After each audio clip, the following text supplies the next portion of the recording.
నమస్తే. BB Nagar AIIMS ఆసుపత్రి వద్ద మనం ఉన్నాం. నాతో పాటు తీన్మార్ మల్లన్న ఉన్నారు.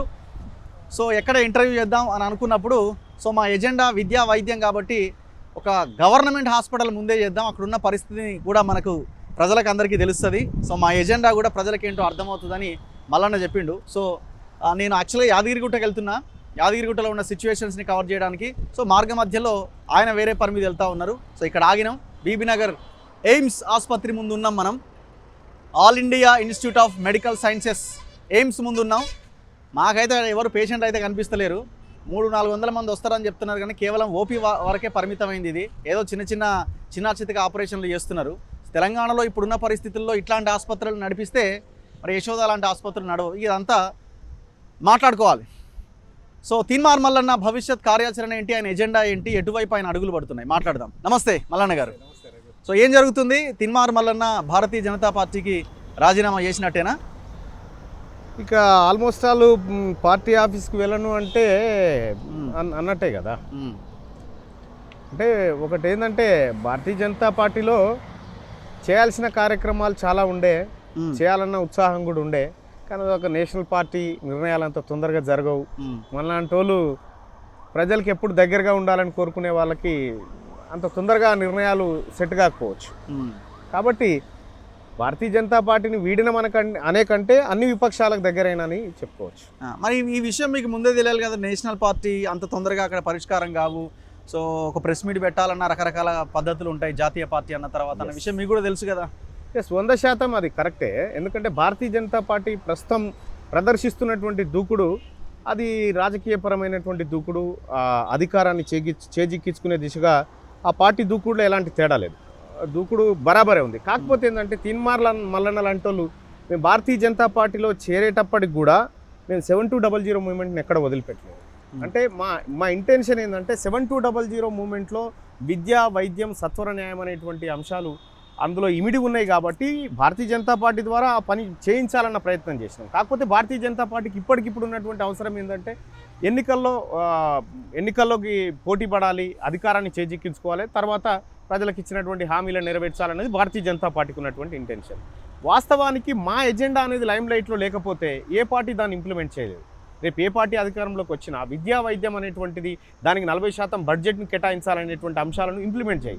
కాబట్టి నేను భారతీయ జనతా పార్టీ నుంచి పక్కకు వచ్చినా ఈ ఎజెండా మాత్రం ఖచ్చితంగా భారతీయ జనతా. మీరు గతంలో చెప్పారు భారతీయ జనతా పార్టీలో కంటిన్యూ అవుతూ ఈ 7200 మూవ్మెంట్ని ముందుకు తీసుకెళ్తాను. ఎక్కడ మీకు అడ్డంకులు ఎదురైనాయి, ఎందుకు చేయలేకపోయారు? భారతీయ జనతా పార్టీ నాకేం అడ్డంకులు సృష్టించలేదు. కాకపోతే ఏంటంటే అక్కడ ఉన్నటువంటి విధానాలతోటి ఇప్పుడు నేను ఈ మూవ్మెంట్ని అంత బలంగా నడిపేటువంటి పరిస్థితి ఉండదు.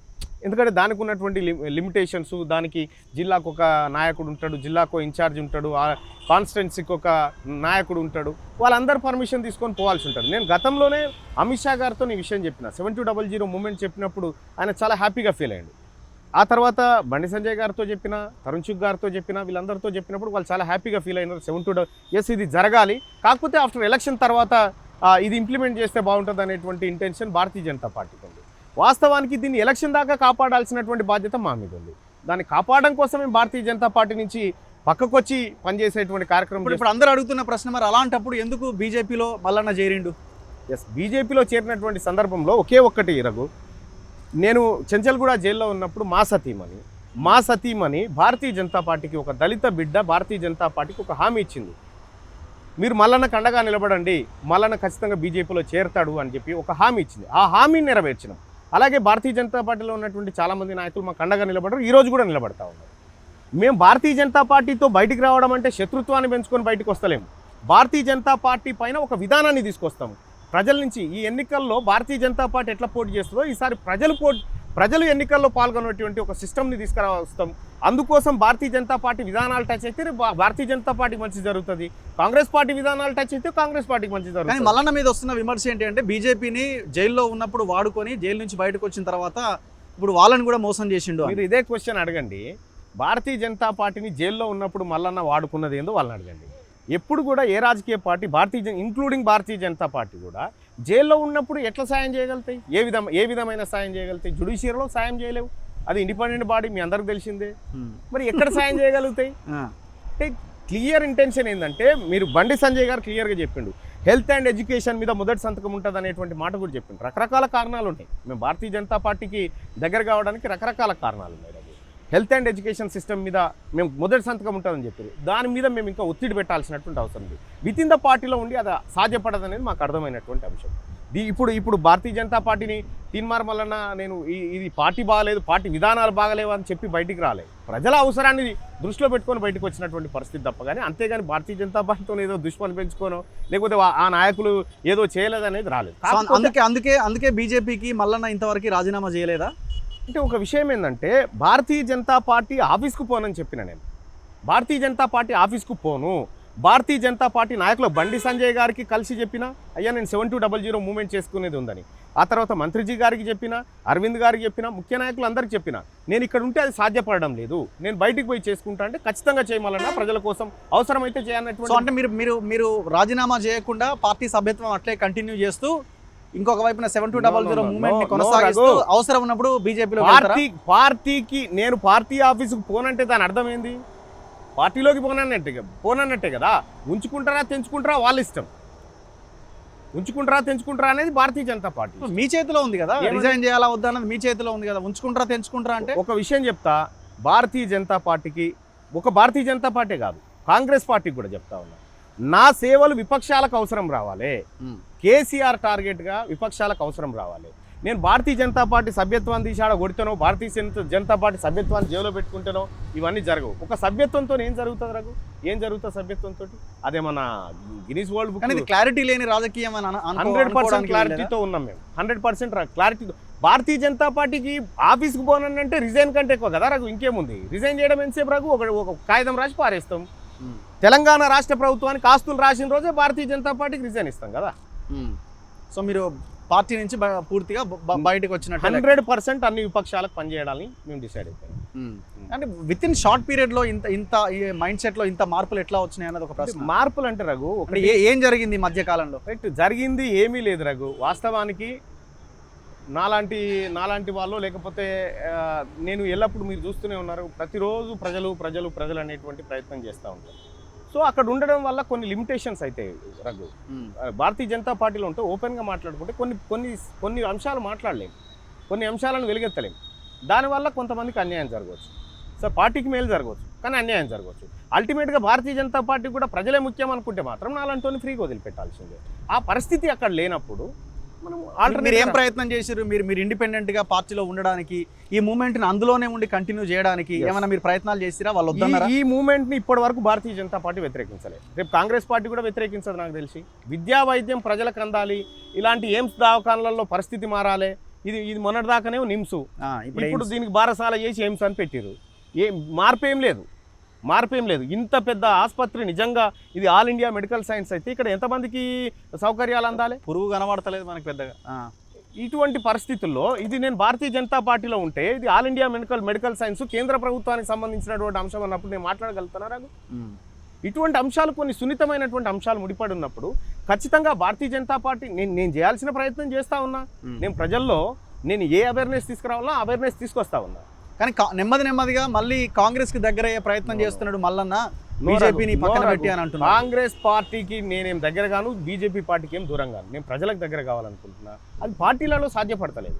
అంటే ఇప్పుడు చౌరస్తాలో నిలబడ్డది మల్లన్న 100%. అంటే మాకున్నటువంటి 7200 మూవ్మెంట్ క్లారిటీలో మేము ఉన్నాం రండి. చౌరస్తాలో నిలబడి ఏ పార్టీ అయితే గెలవగలుగుతుందో ఆ పార్టీ దగ్గరికి మీరు వెళ్ళే అవకాశం ఉంది. ఏ పార్టీ గెలవగలిగే అవకాశం ఉందో ఆడిపోదని టీఆర్ఎస్కే పోతా కదా.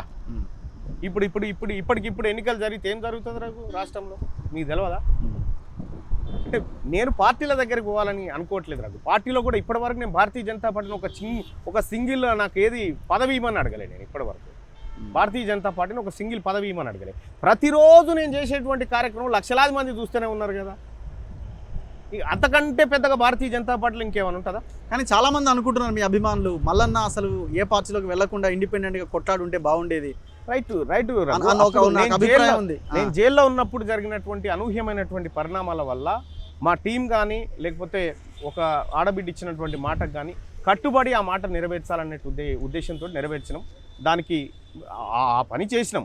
కానీ అల్టిమేట్గా నా కుటుంబం అంటే నా కుటుంబం కంటే ప్రజలు ఎక్కువ అనేటువంటి అంశానికి వచ్చినాం కాబట్టి ఇవాళ తెలంగాణ రాష్ట్రంలో ఏ రాజకీయ నాయకుడు ఇప్పుడు భారతీయ జనతా పార్టీలో ఉండి నేను మీ ఆస్తులన్నీ త్యాగం చేయండి, ఫస్ట్ ప్రభుత్వానికి సరెండర్ చేయండి, ఎన్నికల్లోకి పోదామంటే ఏదైనా నడుస్తుందా రఘు?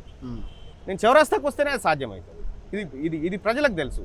కాబట్టి నేను ఆ రకంగానే ఉండాలనుకున్నా, అందుకోసమే బయటకు వచ్చాను. సో ఏం చేయబోతున్నారు ఈ 7200 మూవ్మెంట్ ద్వారా? ఎండింగ్ పాయింట్ ఏంటి దీనికి? రైట్, 7200 మూవ్మెంట్ అనేది ఇన్ని రోజులు తెలంగాణ రాష్ట్రంలో కానీ ఉమ్మడి ఆంధ్రప్రదేశ్లో కానీ పార్టీలు మేనిఫెస్టోలు తయారు చేసినాయి, వాటిని ఇంప్లిమెంట్ చేస్తున్నాయి. సో ప్రజల పార్టిసిపేషన్ లేకుండానే ఎన్నికలు జరిగినాయి, కేవలం ఓటర్లుగా బటన్ వచ్చిరు. కానీ ఇప్పుడు ఆ పరిస్థితి ఉండొద్దు. మేనిఫెస్టో ఆదాయం ఉండాలి ప్రజలది మేనిఫెస్టో ఇంప్లిమెంట్ చేసే దమ్మున్న పార్టీ ముంగటికి రావాలి. విద్యా వైద్యానికి సంబంధించి 2,56,000 కోట్ల రూపాయల బడ్జెట్ పెట్టినప్పుడు 1,02,000 కోట్ల రూపాయల బడ్జెట్ విద్యా వైద్యానికి కేటాయించాలి. ఇలా తెలంగాణ రాష్ట్ర బడ్జెట్ ఎంత? బడ్జెట్లో విద్యా వైద్యానికి కేటాయించింది ఎంత? భారతదేశంలోనే అత్యంత తక్కువ బడ్జెట్ కేటాయించినటువంటి రాష్ట్రం తెలంగాణ రాష్ట్రం. మరి ఇది రావాలంటే ఇది ఏ పార్టీ డిమాండ్ చేయాలి?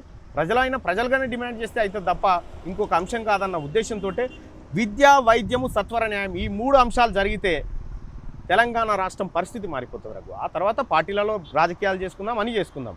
కానీ అల్టిమేట్గా ప్రజలకు ఏ అయితే ఆలోచనలు ఉన్నాయో ఆ ఆలోచనలు ఇంప్లిమెంట్ చేయాలంటే రాజకీయ పార్టీల పైన ఒత్తిడి పెట్టేటువంటి ఒక వ్యవస్థ బయట ఉండాలన్న ఉద్దేశంతో 7200 మూవ్మెంట్ తీసుకొచ్చింది. సో రాజకీయ వ్యవస్థ మీద ఒత్తిడి తేవడమా, మీరే ఒక రాజకీయ పార్టీని స్థాపించడం కోసమా? అంటే రాజకీయ పార్టీలు ఆ పని చేయనప్పుడు ఆల్టర్నేట్ ప్రజల నుంచి వస్తుంది కదా, అది జరుగుతుంది. సో ఒక పార్టీ పెట్టాలన్న ఆలోచన ఇప్పుడు లేదు.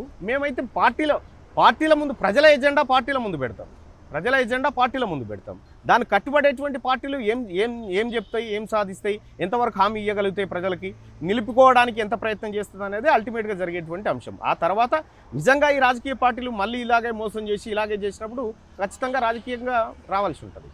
కానీ మల్లన్న ఏదో జరిగింది, మేడ్చల్ నియోజకవర్గం నుంచి పోటీ చేయాలి మల్లారెడ్డి మీద అనుకున్న మల్లన్న ఆల్ ఆఫ్ సడన్గా ఇప్పుడు మొత్తం అంతా మార్చేసి ఇక రాష్ట్రం అంతా తిరగాలన్న ఆలోచనకు ఎందుకు వచ్చిండు?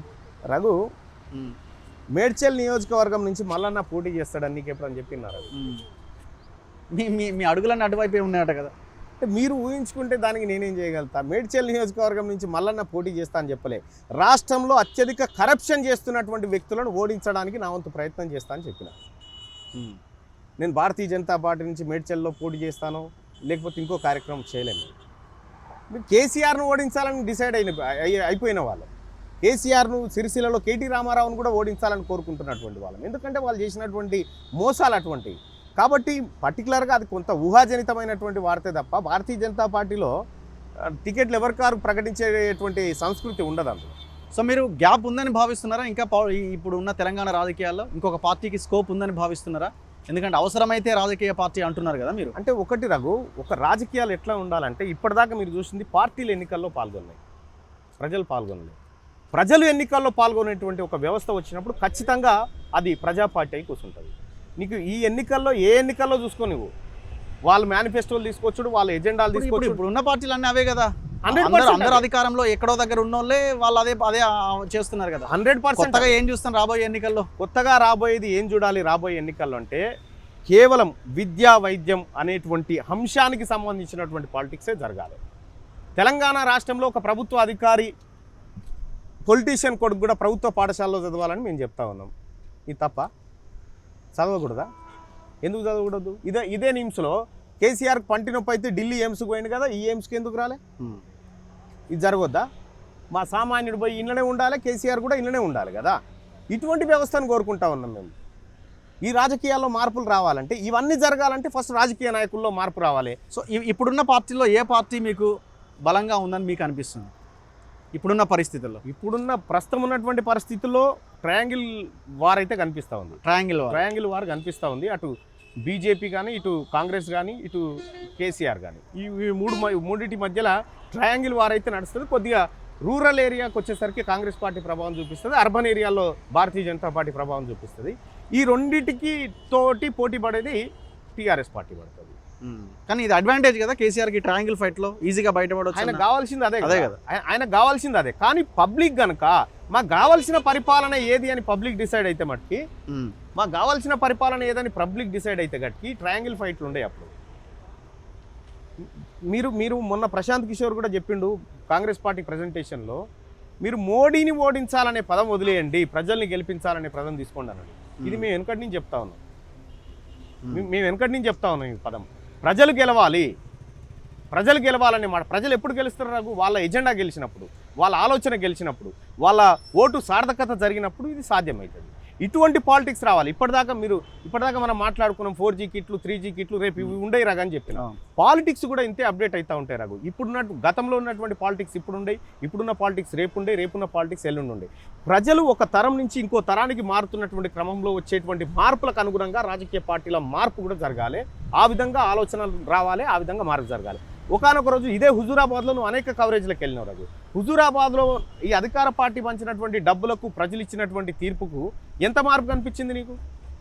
ఇప్పుడు కేసీఆర్ ముందున్న ఎజెండా ఏంటి? ఏ వ్యూహంతో కేసీఆర్ ఏం అభివృద్ధి వ్యూహం కాదు, ఓట్లను ఎలా డివిజన్ చేయాలి, అదే ఎజెండా, సింపుల్ ఎజెండా, ఆప్షన్ లేదు. అయితే ఓట్లను డివిజన్ చేయాలనేది కేసీఆర్ ఎజెండా, ఓటర్లకు ఏం కావాలనేది మా ఎజెండా. ఓటర్కి ఏం కావాలో అతను తెలుసుకున్న తర్వాత డివిజన్ పాలిటిక్స్లో పాల్గొన్నాడు ఓటరు. డివిజన్ పాలిటిక్స్లో ఓటర్ ఉన్నాడు. అందుకోసమే మీరు ఒకసారి చూడండి, పాలిటిక్స్ను క్రమానుగతంగా మార్చుకుంటూ వచ్చినప్పుడు మాత్రమే నీవు పార్టీలు పార్టిసిపేట్ చేస్తూ ఉన్నాయి. ఎన్నికల్లో పార్టీలు మాత్రమే పార్టిసిపేట్ చేస్తూ ఉన్నాయి, ప్రజలు పార్టిసిపేట్ చేయట్లేదు. ప్రజలు కేవలం ఓటర్లుగానే. ఇప్పుడు 7200 పాదయాత్ర, వాహన యాత్ర, ఇంకేదైనా పాదయాత్ర, టోటల్ పాదయాత్ర ఎన్ని వేల కిలోమీటర్లు అనుకున్నారు? దాదాపుగా అది 10,000 పైన. 10,000 పైన తర్వాత ఎండింగ్ మీటింగ్ ఉంటుందా? ఎండింగ్ మీటింగ్ ఉంటుంది. మరి ఆ లోపే ఒకవేళ ఎలక్షన్స్ వస్తే అంటే అప్పుడు ఎలక్షన్ బట్టి మా వ్యూహం మారుతూ ఉంటుంది రఘు. అంటే మా ప్రణాళిక మాకుంది, ఆ ప్రణాళికని సరిదిద్దుకొని మళ్ళీ సెట్ బ్యాక్ చేసుకునేటువంటి అంశాలు కూడా మా దాంట్లో ఉన్నాయి. అంటే మేము భువనగిరి దాకా పోదాం అనుకున్నాం, మధ్యలోనే కట్టడ్డం వచ్చింది. కట్టడ్డం వస్తే ఆ కట్టకాడ ఏం చేయాలో ఆ ప్రయత్నం చేసుకుంటూ పోతాం. కానీ ఎజెండా మాత్రం క్లియర్. 7200 అనే ఎజెండా మాత్రం 100% క్లియర్. కానీ మల్లన్న ఆలోచనల్లో, మల్లన్న విధానాల్లో కాలానుగుణంగా మార్పులు వస్తున్నాయి. రావాలి రఘు, కాలానుగుణంగా మార్పులు వస్తున్నాయి. పార్టీలు మారే ప్రక్రియ ఎక్కువగా వస్తూ ఉంది అన్నది కొంతమంది మాట్లాడుతున్నారు సోషల్ మీడియా. వీళ్ళు తాత్కాలికంగా ఉంటుంది అది. కాకపోతే మీరు ఇక్కడ చైనా యోధుడు షింజు రాసినటువంటి యుద్ధ కళలు లేకపోతే ఆర్ట్ ఆఫ్ వార్ బుక్ చూడు, ఎంత అద్భుతంగా రాస్తాడో. నీవు ఎప్పటికప్పుడు కాలానుగుణంగా నీ వ్యూహాన్ని మార్చుకుంటూ పోవాలని చెప్తాడు. నువ్వు పాత వ్యూహాన్ని పట్టుకుంటూ పోతే నువ్వు తీరాన్ని చేరలేవు కూడా. ఎప్పటికప్పుడు వ్యూహాన్ని మార్చుకుంటూ పోవాలి. నీ శత్రువుకు నువ్వు ఏం చేస్తున్నావో తెలియనట్టు ఉండాలి. నువ్వు అతను ఊహించని ప్లేస్లో తేలాలి. ఇటువంటి కళలు ఉంటాయి రఘు. మేము పోతున్నటువంటి దాంట్లో అనేక వ్యూహాలు ఉంటాయి రఘు. ఆ వ్యూహాలను బట్టి పోతూ ఉంటాం. మళ్ళీ నన్ను ఇట్లుండే ఇవ్వాలి, ఇట్లుండే, వీడు ఇక్కడ ఆలోచన కానే ఉంటాడు, కానీ మేము వాడు ఊహించని కాడు ఉంటాం. ఈ విమర్శలతోని, ప్రతి విమర్శలతోని వాళ్ళ కోర్టులోకి మేము ప్లే చేయడానికి, ఆట ఆడడానికి పోం. మా కోర్టులోకే వాళ్ళు రావాలి. మంచో చెడో మా గురించి చర్చ జరగాలని మేము కూడా కోరుకుంటాం. సో ఇవాళ బీజేపీ కార్యకర్తలకి మీరు చెప్పదలుచుకున్నారు, మీరేమి నా మీద ట్రోల్స్ చేయాల్సిన అవసరం లేదు, నేను ఎక్కడ పోలేదు అని మల్లన్న బీజేపీ కార్యకర్తలకి చెప్పదలుచుకున్నారా? ఒక విషయం రఘు, నేను ట్రోల్స్ని ఎంజాయ్ చేస్తాను. ఎందుకంటే ఒక మనిషి ఇప్పుడు తొలి వెలుగు రఘు నా కోసం అర్ధగంట కేటాయించిందంటే, సో నీకు పని అన్న లేకపోయి ఉండాలి, నాకన్నా పని ఉండాలి నీకు. కాబట్టి ఒక వ్యక్తి, ఇప్పుడు నేను కేసీఆర్ మీద గత కొన్నేళ్లుగా నేను చేస్తున్నటువంటి ఆరోపణలు కానీ, నేను చూపిస్తున్నటువంటి అంశాలు కానీ, ఎప్పుడన్నా కేసీఆర్ మాట్లాడతాడా నా గురించి? వీళ్ళ గురించి నేను కూడా మాట్లాడాను కదా. అదో వ్యూహం, కానీ చర్చ జరగాలి మన మీదే. ట్రోల్స్ ఆగిపోతే కూడా ఇబ్బంది పడతా నేను. ట్రోల్స్ నడవాలి. సో కేసీఆర్ వ్యూహాన్ని ఆయన వ్యూహం ఆయనకు ఉంటుంది. ఆయన వ్యూహం ఆయనకు ఉన్నప్పుడు మన వ్యూహం మనకి ఎందుకు ఉండకూడదు? మంచో చెడో మన గురించి చర్చ జరగాలి రఘు. చెడు అయితే వ్యాలిడిటీ తక్కువ ఉంటుంది, మంచి అనేది వ్యాలిడిటీ ఎక్కువ ఉంటుంది. ధర్మపురి అరవింద్ గారికి చెప్పే బయటకు వచ్చారా? ఎందుకంటే ఆయనే కదా మొత్తం తీసుకొచ్చింది, మిమ్మల్ని ఆ జైల్లో కలిసింది, తర్వాత అన్ని జరిగిన పరిణామాలకి మొత్తం కీలక బాధ్యుడు. అరవింద్ గారితో కూడా మాట్లాడినా ఆయన కూడా సరే పార్టీ లైన్లో ఇవన్నీ సాధ్యపడకపోవచ్చు అనేటువంటి మాట. అంటే ఎజెండా పెట్టినప్పుడు పార్టీ లైన్లో ఇవన్నీ సాధ్యపడకపోవచ్చు మళ్ళా, కానీ మంచి ఎజెండా ఇది భారతీయ జనతా పార్టీ కూడా ఇంప్లిమెంట్ చేస్తుందన్న భరోసా నేను ఇవ్వగలుగుతా అని చెప్పింది. కానీ ఒత్తిడి పెట్టాల్సినటువంటి బాధ్యత మాత్రం ఇలాంటి వాళ్ళ మీద ఉంటుంది అనేటువంటి మాట చెప్తున్నాను. కానీ ఒకవేళ మీరు 7200 కంప్లీట్ చేసి ఇప్పుడు చౌరస్తాలో ఉన్నారు అని మీరే చెప్తున్నారు, అన్ని గల్లీలు తిరిగి, అన్ని రోడ్లు తిరిగి, మళ్ళీ చౌరస్తాకు వచ్చి నిలబడి, ఇప్పుడు మీరు ఏదైతే పార్టీలకు రిజైన్ చేసిరో మళ్ళీ అదే పార్టీలకు వెళ్తాము అని అంటే ప్రజలు రిసీవ్ చేసుకుంటారా? నేను ఇక పార్టీలలోకి వెళ్ళను, పార్టీలలోకి పోయే ఓపిక లేదు. అందులో నేను సెట్ కానన్న విషయం నాకు అర్థమైంది. ఏ పార్టీలోకి వెళ్ళను, అది మాకు సెట్ కాదన్న విషయం మాకు అర్థమైంది. మరి ఎట్లా ఎమ్మెల్యే కావాలి మీరు? అంటే ఎమ్మెల్యే కావడానికి గుర్తు అనేది ఒక సింబల్, ఏది చదువు రాని వాళ్ళు ఒక పలానా గుర్తు కోటేయాలి అంటే. ఒకప్పుడు సింబల్స్ ఎందుకు పెట్టిరు ఎన్నికల్లో అంటే, ఓ సింబల్స్ అనేది ఎందుకు ఇచ్చారంటే, ఇప్పుడు కేసీఆర్కు కారు గుర్తు, కాంగ్రెస్ పార్టీకి చేయి గుర్తు, బీజేపీ పార్టీకి కమలం పువ్వు గుర్తు, ఇవి ఎందుకు ఇచ్చారంటే ఒకప్పుడు అన్ఎడ్యుకేటెడ్ కూడా ఓటేయడానికి సులువుగా ఉండేటువంటి ఒక విధానం. మేము పార్టీని కాదు పనిచేసే మనిషిని చూడనేటువంటి ప్రజల్నే పాలిటిక్స్లోకి తీసుకొస్తా ఉన్నాం. అంటే ప్రజలు పాల్గొనే ఎన్నికలు ఎట్లా ఉంటాయి, సంపూర్ణంగా ప్రజలు పాల్గొంటే ఎన్నికలు ఎట్లా ఉంటాయి, ఇన్ని రోజులు పార్టీలు పాల్గొంటే ఎట్లా ఉన్నాయనేటువంటి ఒక డిఫరెంట్ని చూపిస్తాం. అప్పుడు పార్టీ సింబల్స్ అవసరం ఉండదు రఘు, పార్టీ సింబల్స్ అవసరం ఉండదు. పార్టీ సింబల్స్ అవసరం లేని పాలిటిక్స్ చేయాలనుకుంటే, ఇప్పుడు టీఆర్ఎస్ పార్టీలో పెంట చేసి మల్లారెడ్డి మొత్తం దునుకపోయింది ఏడికాడికి, బంగారు గుట్టలను ఇష్టమునంత దూకోరని చెప్తా ఉన్నాడు, తవ్వుకో అంటుండు కదా. ఈయన ఇప్పుడు కాంగ్రెస్ పార్టీలో పోగానే పవిత్రుడు అయిపోతాడా, లేకపోతే బీజేపీ పార్టీలో కలవగానే ఈయన పునీతుడు అయిపోతాడా? అది కాదు కదా. వ్యక్తి ఏం చేస్తూ ఉన్నాడు, వ్యక్తి సమర్థుడా కాదా అని చూడాల్సినటువంటి పాలిటిక్స్ కోసం మేము ప్రయత్నం చేస్తాం. సో ఇప్పుడు కేంద్రం పైన యుద్ధం అని కేటీఆర్ పదే ట్వీట్లు, ఈ ప్రకటనల వెనుక ఏ ఎజెండాతో వాళ్ళు ఉన్నారని మీరు అనుకుంటున్నారు? యుద్ధం లేదు రఘు. ఇప్పుడు నువ్వు చూసినావు కదా వరిసేను రైతులను ముంచండి యుద్ధం అని. ఇప్పటిదాకా వరిసేను మునిగిపోయిన కాడ చూసినాం. ఇప్పుడు మన ఇద్దరం ఇప్పుడు ఆయనకు యుద్ధం కావన్నా, ఇప్పుడు ఆయన ఆదుకుంటోడు కావన్నా, ఈ యుద్ధం అంతా ఉత్తదే రఘు. యుద్ధాలు లేవు, ఏమీ లేవు. ఇవి కేవలం ప్రజల్ని రెచ్చగొట్టడానికి పనికొస్తుంది, ప్రజా సమస్యలని దృష్టి మళ్లించడానికి పనికొచ్చేటువంటి అంశాలు తప్ప ఎవరికి కావాలి యుద్ధం? ఏ మహాభారత యుద్ధం కంటే పెద్ద యుద్ధమా ఇది? లేకపోతే తెలంగాణ ఉద్యమం కంటే పెద్ద యుద్ధమా ఇదేమన్నా? తెలంగాణ ఉద్యమం అస్తిత్వ పోరాట యుద్ధం, అదో కారణం చేత జరిగింది. ఇప్పుడు ఏ కారణం చేత యుద్ధం అంటున్నావు నువ్వు? అంతా ఉత్తదే. ఈ కేటీ రామారావు వల్ల, కేసీఆర్ వల్ల యుద్ధాలు రావు, లొటపీస్ రావు, ఏమి రావు. ఇదంతా ఉత్త డ్రామా. 23 మే అని అంటున్నారు ఎలక్షన్. సరే 23 అవుతుందా 24 అవుతుందో? ఎవరో జ్యోతిష్ కూడా చెప్పిండి 23 మే లోపు కంప్లీట్ చేయాలని, ఎందుకంటే ఆయన ఎక్కువ నమ్మకాలు ఉన్నాయి కాబట్టి. అవును. సో అదే జరిగింది అనుకోండి, ఎవరికి అవకాశాలు ఉన్నాయని మీరు అనుకుంటున్నారు? అంటే ఇప్పుడున్న సిచ్యువేషన్, అంటే ప్రస్తుతం ఉన్నటువంటి మీరు చెప్తున్న ప్రణాళిక ఒక దీర్ఘకాలికమైన ప్రణాళిక. కొత్త పార్టీలు రావాలన్నా, ప్రజలను ఆకర్షించాలన్నా, ఈ 1 ఇయర్ కాలంలో, ఇప్పుడు ఇది మే, ఈ 1 ఇయర్ కాలంలో దాదాపు 12 నెలలు ఉంటుంది. 12 నెలలు అంటే 365 రోజులు. కనీసం 365 రోజులలో 350 రోజులు ఏ పార్టీ ప్రజల్లో ఉంటుందో ఆ పార్టీకి అవకాశాలు ఎక్కువ ఉంటాయి. ఇప్పుడు టీఆర్ఎస్ పార్టీ ప్రజల్లో ఉండే పరిస్థితి లేదు. ఎందుకు లేదు? హామీలు నెరవేర్చకపోవడం, దాదాపు 46 లక్షల దరఖాస్తులు పెండింగ్లో ఉండడం, నిరుద్యోగ భృతి అని రకరకాల మోసాలు చేసింది. కాబట్టి అధికార టీఆర్ఎస్ పార్టీ ప్రజల్లో ఉండే పరిస్థితి లేదు. కాబట్టి విపక్షాలకు ఎక్కువ అవకాశం ఉంది. విపక్షాలను ప్రజల దగ్గరికి పోకుండా అడ్డుకునేటువంటి కార్యక్రమాలు యథాతథంగా అధికార పార్టీ చేస్తుంది. కాబట్టి అప్పుడు విపక్షాలకు కొంత సానుభూతి పెరుగుతుంది. సో ఇప్పుడున్నటువంటి పరిస్థితిలో బీజేపీ పార్టీకి ఎంత అవకాశం ఉందో కాంగ్రెస్ పార్టీకి అంతకంటే ఎక్కువ అవకాశం ఉంది. ఎందుకంటే కాంగ్రెస్ పార్టీకి తెలంగాణ రాష్ట్రం ఇచ్చినామని చెప్పుకోవడము, లేకపోతే ఇక్కడ ఉన్నటువంటి బూత్ లెవెల్ స్థాయి కార్యకర్తలు బలంగా ఉండడము, ఇది భారతీయ జనతా పార్టీలో పూర్తి స్థాయిలో లేదు. 80% పూర్తయినట్టుంది, ఇంకొక 20% ఏదో ఆ వర్క్లో ఉన్నారు వాళ్ళు. కాకపోతే ఏంటంటే ఇది భారతీయ జనతా పార్టీ నాయకులు అనే చెప్తారు. కింది స్థాయి వరకు బలంగా లేదు భారతీయ జనతా పార్టీ. కాంగ్రెస్ పార్టీ ఉన్నంత బలంగా ఈ రూరల్ ఏరియాలో లేదు. అర్బన్ ఏరియాలో మాత్రం భారతీయ జనతా పార్టీ చాలా స్ట్రాంగ్ ఉంది. ఇప్పుడు 7200కి ఎంత ఖర్చు ఎంత అవుతుంది? 12,000 కిలోమీటర్లు అంటే రోజుకి ₹1,00,000 వేసుకున్నా ఎందుకు అయితే రఘు? ₹1,00,000 50,000 అనే కావాలి మినిమం. 50,000 కూడా ఏమవుతుంది రఘు? వెహికల్ కావాలా, వెహికల్ డీజిల్, ఒక విషయం వచ్చిన వాళ్ళకి భోజనాలు, ఒక విషయం చెప్తా రఘు. మేము 200 మంది ఉంటాం అనుకో, ఎన్ని బియ్యం పడతాయి రఘు? ఎన్ని బియ్యం పడతాయి? 8 మందికి 1 కిలో బియ్యం వేసుకున్నా 6-8 మందికి కిలో బియ్యం వేసుకో, 20-25 కిలోలు అయితే మాకు మస్తు అవుతాయి. రోజు 2 పూటలు వేసుకో, 40 కిలోలు, 50 కిలోలు వేసుకో, ₹2,500 వస్తుంది ఆ బస్తా, లేకపోతే ₹2,000 వస్తుంది. ఆ తర్వాత కూరగాయలు, మన్ను మసాడం అంతా కలిసి ఒక ₹5,000 వేసుకో మా భోజనం ఖర్చులు. వీడికేం మేము నడిచిపోయేదానికి ఖర్చు ఎక్కడిది రఘు? ఏం పోయి మేము ఏసీ బండ్లలో పండేది ఉందా, లేకపోతే ఇంకేమైనా చేసేది ఉందా? పోయి ఫంక్షన్ హాల్లలో షెట్ కింద పండేటోళ్ళము. మాకు టెంట్లు, బిస్తర్లు ఇవన్నీ అవసరం లేదు కదా. అది చాలా మీరు అనుకుంటున్నట్టుగా పాదయాత్రలకు పెద్ద ఖర్చేం కాదు రఘు. ఇప్పుడు పార్టీలు చేసే పాదయాత్రలకి వాటికి సిస్టమ్ ఉంటుంది రఘు. పార్టీల పాదయాత్ర వేరు, మా పాదయాత్ర వేరు. పార్టీ పాదయాత్ర అది షో పుటప్ చేయాల్సినటువంటి పాదయాత్ర, హంగామా చూపించాల్సినటువంటి పాదయాత్రలు. అది చేస్తేనే పార్టీలు బలంగా ఉన్నాయని ప్రజల్ని నమ్మించగలుగుతాయి. మేము బలమా బలహీనమని నమ్మించడానికి కాదు కదా మేము పోతున్నటువంటి అంశం. మేము పోతున్నటువంటి ఎజెండా హెల్త్ అండ్ ఎడ్యుకేషన్. ఇప్పుడు హెల్త్ ఎడ్యుకేషన్ అంటున్నారు కేసీఆర్. ఇప్పుడు ఏది విద్య మీద మన ఊరు మన బడి 7,289 కోట్లు ఖర్చు పెడుతున్నా అంటున్నాడు. పెట్టబోతున్నా అది కూడా మెగా కంపెనీకి ఇస్తారట మరి అంటున్నారు చర్చ.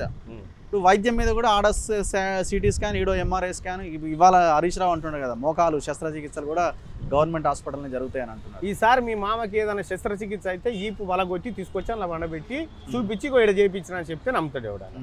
కేసీఆర్ అనేటువంటి వ్యక్తి విద్యా వైద్యాన్ని ఎట్లా నడవనిస్తాడు? శ్రీ చైతన్యులు, నారాయణలు, బ్రిలియంటులు, రకరకాల మల్లారెడ్డిలు, పల్లారాజేశ్వర రెడ్డిలు, ఈ అన్ని కార్పొరేట్ విద్యా సంస్థల ముఠా, దొంగల ముఠా, వీళ్ళు సర్కారీ విద్యను ప్రోత్సహిస్తారా? Prathima hospital, Mamata hospital, Neelima hospital, Yashoda hospital, రీసెంట్గా కల్వకుంట్ల చంద్రశేఖరరావు కొడుకు కాంటినెంటల్ హాస్పిటల్ 1000 కోట్లకు కొన్నాడు కేటీ రామారావు. కేటీఆర్ 1000 కోట్లకు కొన్నాడు. వీళ్ళు ఎయిమ్స్లో నడవనిస్తారా? వీళ్ళు ఎట్టి పరిస్థితుల్లో రాష్ట్రాన్ని నడవనియరు. వీళ్ళ ప్రయోజనాల కోసమే ఉన్నారు. కాబట్టి కేటీఆర్ చెప్పేటువంటి, కేసీఆర్ చెప్పేటువంటి ఈ విద్యా వైద్యం ఏదైతే ఉందో ఇది బూటకం. రియాలిటీ వేరే ఉంటుంది. ఇప్పుడు ఈయనే ఎయిమ్స్ కాని నిలవడం కదా, పోదామా ఇద్దరం లోపలికి? పోదామా? ఇంత ఎయిమ్స్ అంటే all India institute of medical science. ఇది ఎంత పెద్ద వైద్యం అందించాలి? ఇది ఇటు వరంగల్, ఖమ్మము, ఆ తర్వాత యాదాద్రి భువనగిరి జిల్లా, ఉమ్మడి నల్గొండ జిల్లాకు ఒక గొప్ప వరం లెక్క ఉండాలి. దీనికి ఈ రాష్ట్ర ప్రభుత్వం ఇచ్చినటువంటి నిధులేంది దీనికి చెప్పమని ఒకసారి. రాష్ట్ర ప్రభుత్వం కరెంటు బిల్లు లేకపోతే ట్రాన్స్ఫారం కట్ చేసుకపోయింది. అటువంటి రాష్ట్ర ప్రభుత్వం విద్యా వైద్యాన్ని డెవలప్ చేస్తుందంటూ ఇప్పుడు వరంగల్ కాడ మంచి వైద్యం అందాక హైదరాబాద్ ధరలు ఇస్తే ఎయిమ్స్కి తీసుకురావాలి. యశోదకు పోతున్నారు కదా, యశోదకు పోవాలంటే దీన్ని బండ పెట్టాలి. వీళ్ళతో ఏడైతుంది రాకు ఇది? నువ్వు రాష్ట్ర ప్రభుత్వం కేటాయించినటువంటి నిధులకు ఖర్చు పెడుతున్నటువంటి నిధులకు ఏమైనా పొంతనుంటుందా ఈ విద్యా వైద్యం విషయంలో? కాబట్టి మేము ఇది మార్చాలనుకుంటున్నాం. 40% బడ్జెట్ కనుక ఒక 5 సంవత్సరాల పాటు ఈ 2 రంగాలకు కేటాయిస్తే జనానికి ఎవరికి డబ్బులు అక్కర్లేదు, పెన్షన్ అక్కర్లేదు, బత్యం కూడా అక్కర్లేదు. సో ఏం చెప్పదలుచుకున్నారు ప్రజలకు చివరిగా? సో ప్రజలకైతే ఒకే మాట చెప్తున్నాం, 7200 ద్వారా రాజకీయాల్లో మార్పులు తీసుకురావడానికి ఫస్ట్ మేము మారాలి. కాబట్టి మా ఆస్తులు ప్రభుత్వానికి త్యాగం చేయడానికి సిద్ధంగా ఉన్నాం. మేము జీరోతో ఏమేమి ఉన్నాయి ఆస్తులు మీకు? ఏముంటాయి వీరకు, మా నాన్నగారు ఇచ్చేటివితో సహా ఏముంటాయి? ఎవరెవరి అంటే మీవి? నావి, నా సతీమణివి, నా పిల్లలై ఎల్ఐసి బాండ్లు కూడా ఉన్నాయి. అవి కూడా ఉన్నాయి. అవన్నీ కూడా ఇవ్వడానికి మేము సిద్ధంగా ఉన్నాం. కానీ నా పిల్లల భవిష్యత్తు కూడా ఉంది. గవర్నమెంట్ ఆహ్వానిస్తున్నారా, మీరే వెళ్ళి ఇస్తారా? తీసుకోపోమను. నేనే లెటర్ రాస్తా, సిఎస్ గారికి లెటర్ రాస్తా. నేను పాదయాత్రకు వచ్చిన రోజు సిఎస్ గారికి లెటర్ రాస్తా. అయ్యా ఇగో నా ఈ లిస్ట్ ఇది తీసుకొని పో అని చెప్తా, ఇవి హ్యాండ్ ఓవర్ చేసుకోమని చెప్తా. సేమ్ టైము రేపు ప్రజల్లోకి వచ్చి మేము ఇది చేస్తామనే నాయకుడు ఫస్ట్ ఇది చేసిరామని చెప్తాం కూడా. ఫస్ట్ ఇది చేసిరా అని కూడా చెప్తాం. మా రాజకీయాల్లోకి వచ్చేటువంటి మనుషులు, ప్రజల దగ్గరికి వచ్చే మనుషులు కూడా ఇంతే పవిత్రంగా రావాలి. అలాగే విద్యా వైద్యం అనేటువంటి విషయంలో మాకున్నటువంటి ప్రైవేట్ విద్యారంగాన్ని, ప్రైవేట్ వైద్య రంగాన్ని ఖతం చేయాలి. మొత్తం ప్రభుత్వ ఆధీనంలో ఉండాలి. దాని కేటాయింపులు కూడా 40% జరగాలి. అది 5 ఏళ్ల పాటు జరగాలి. సత్వర న్యాయం. ఈ ధరణి పేరుతో, ఆ తర్వాత ఇతర రికార్డుల పేరుతో కేసీఆర్ తీసుకొచ్చినటువంటి అనుభవదారుని కాలాన్ని ఏదైతే డిలీట్ చేసిందో దాన్ని పునరుద్ధరించాలి. మళ్ళీ పునరుద్ధరిస్తే కేసీఆర్ చేసిన పాపాలన్నీ గడవచ్చు. ఒకటి ఇందాకేదన్నారు మీ పిల్లల మీ ఆస్తుల గురించి మాట్లాడేటప్పుడు మీ పిల్లల గురించి ఏదో చెప్పారు. నా పిల్లల భవిష్యత్తు కూడా ఉంది కదా ఇందులో. నా పిల్లల భవిష్యత్తు కూడా ఉంది కదా. వాళ్ళకు కూడా ఒక మంచి విద్యా వైద్యం అందాలి. అది ప్రభుత్వం ఇచ్చేటువంటి దాంట్లో అందాలి. నేను చెప్తుంది అదే. నేను బయటి పిల్లలు ప్రభుత్వ స్కూల్లో చదవాలి, తీన్మార్ మల్లన్న పిల్లలు ఈడ చదవాలని చెప్తట్లేదు. అందరూ అక్కడే చదవాలని చెప్తా ఉన్నా. అందరికీ అదే వైద్యం అందాలని చెప్తా ఉన్నా. కాబట్టి నా పిల్లల భవిష్యత్తు ఎట్లనో మిగతా పిల్లల భవిష్యత్తు కూడా అట్లే. ఈ 7200 మూమెంట్లో అందరి భవిష్యత్తు ఉందని చెప్తా ఉన్నా. Anyway thank you very much Mallanna garu, and all the best. అలా కలుద్దాం పాదయాత్రలో. సో ఇది తీన్మార్ మల్లన్నతో ఇంటర్వ్యూ. ఖచ్చితంగా నేను భారతీయ జనతా పార్టీకి రాజీనామా చేసిన 7200 మూమెంట్లో ఉంటా, భవిష్యత్తులో ఏ పార్టీలో చేరా, ఇది ఆయన కన్క్లూజన్. కెమెరామెన్ మోయినుద్దీన్తో రఘు, తొలివేలు.